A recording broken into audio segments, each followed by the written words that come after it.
Conversamos aquí la semana pasada respecto del proyecto de indulto que se discute en el Parlamento con la firma de la presidenta del Senado, la senadora Allende y otros, respecto de los casos de personas detenidas en prisión preventiva por más de 8 meses a raíz del estallido social, casos incluso de menores de edad que están en recintos del Sename por lanzar piedras, por rayar edificios institucionales, con declaraciones que los vinculan a los delitos, muchos de ellos solamente uniformados de carabineros, no hay ningún tipo de testigo civil en muchos de estos casos, y una prisión preventiva que se ha extendido más allá de lo aceptable para muchos juristas sin la luz de un juicio.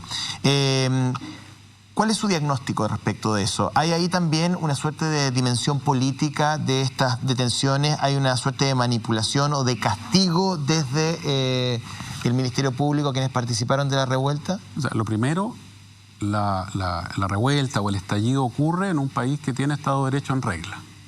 Esto no pasa en una dictadura en donde los tribunales están amedrentados, donde los recursos de amparo van quedando en un cajón. Esto ocurre en un país con Estado de Derecho en regla, con Ministerio Público, Defensor Público, Instituto de Derechos Humanos y los tribunales funcionando. Por lo tanto, eso de la partida. En segundo lugar, esto que usted está mencionando es un problema que le pasa a muchos otros chilenos todos los días, que se formaliza a alguien, se le concede la prisión preventiva, están meses y meses y meses esperando juicio y eso supone que no iba a pasar con la reforma. No hay una dimensión política en estas detenciones. Allá voy, no iba a pasar con la reforma. Estoy completamente de acuerdo, es que si la Fiscalía tenía antecedentes para pedir prisión preventiva hace 8 meses para estas personas, debe acusar ahora ya. No se debe seguir demorando. Pero no lo ha hecho. Tiene que hacerlo. Y esto no tiene una obligación legal y ahí hay un problema. Es un problema grave en la reforma procesal porque a ti te pueden tener... el máximo en una investigación son 2 años, se supone, por ley. Y hay investigaciones que han superado los 2 años. Y hay procesos donde hay personas formalizadas y acusadas por años. Entonces lo que tenemos que distinguir, sobre todo en estos casos donde se denominaba antes en el sistema antiguo reo preso, hay una persona detenida, privada de libertad, sea quien sea. Si quemó una iglesia, si tiró una molotov, tiene derecho a que se le acuse ahora ya. No, pero eso no está ocurriendo, entonces, Mario. Y me parece Estamos muy todos mal de acuerdo con que evidentemente tendría que ir en esa dirección. Yo no soy partidario de indultarlos. Sí creo que se les debe juzgar rápido. Hay un tribunal de garantía, porque no es que el fiscal decida que hay prisión preventiva, el fiscal la pide. Y es un juzgado de garantía, son varios juzgados de garantía que no podemos acusarlos aquí ahora de que son de derecha, otros los acusan de que son de izquierda. Juzgados de garantía que han hecho un trabajo de revisión de medidas cautelares varias veces por y eso, han dejado luego de revisar algunos casos, como el de la muchacha de la región de los lagos que rayó un edificio, como los menores de edad que están en el Sename, que da para pensar, hay una duda razonable que aquí hay una dimensión política. No creo que haya dimensión política, no de parte de los juzgados de garantía. Uno podrá discutir, y tampoco de los fiscales, de verdad no veo un fiscal persiguiendo políticamente a alguien como cuestión general. Puede haber varios parlamentarios que creen que cuando se persigue la corrupción también hay una dimensión política. Puede haber, lo hemos visto. Antonio, puede haber casos puntuales, pero no veo al Ministerio Público actuando de manera política como bloque. Y no veo a los jueces de garantía actuando de manera política como bloque. Yo a veces también uno se enoja y dice, estos jueces garantistas, que son de izquierda. No es cierto. El juez de garantía es profesional. Hay casos que se salen de los marcos, sí. ¿No? Hay casos, pero son casos puntuales. Lo que aquí hay un dato objetivo: personas 8 o 9 meses privadas de libertad.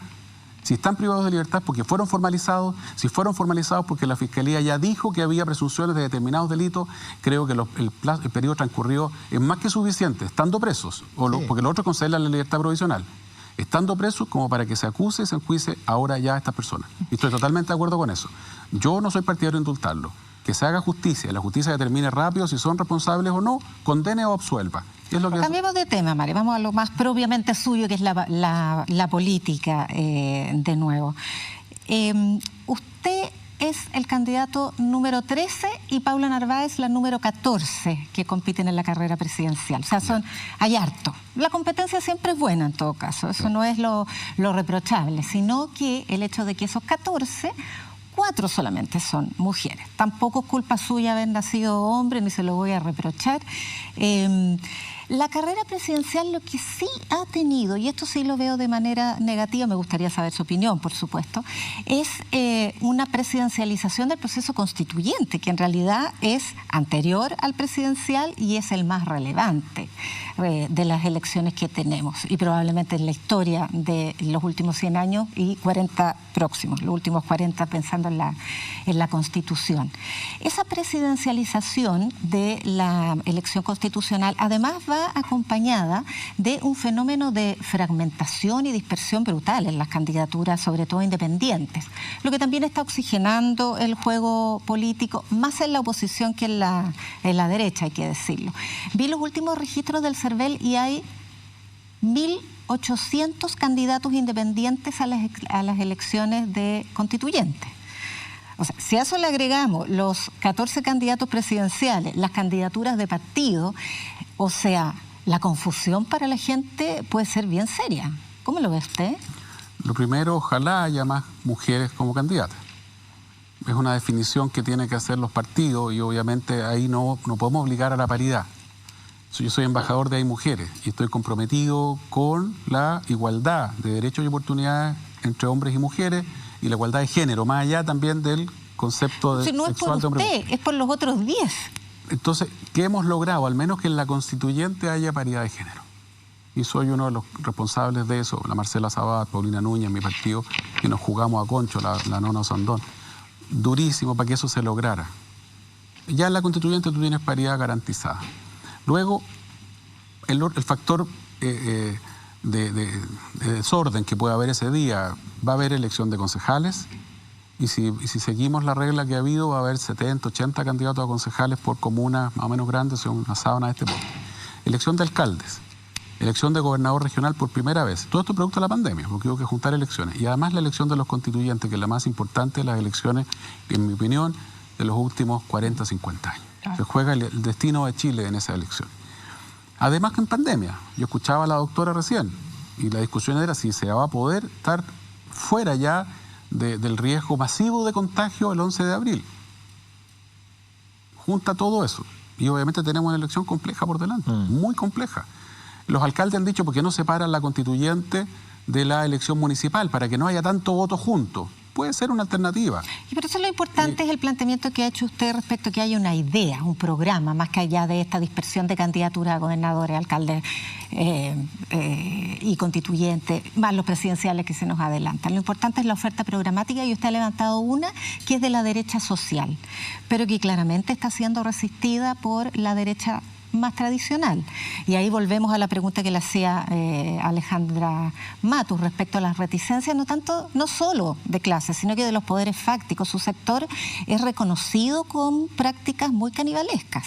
Ha habido varios candidatos que los han bajado por secretaría, no por los votos que tienen, eso no está en duda, es muy prematuro para evaluar su posicionamiento, desde luego, y probablemente sea muy prometedor, pero la resistencia en su sector puede trascender a la opinión pública y puede significar una baja de secretaría, como le pasó a Goldborn, como le pasó al mismo Sebastián Piñera. Desde el Piñera Yates en adelante solo hemos visto operaciones bien complicadas. El presidente Piñera, entonces candidato del 2005, proclamado en el Consejo General por mayoría abrumadora, recibió los peores golpes de parlamentarios del propio Renovación Nacional, si no es nada nuevo.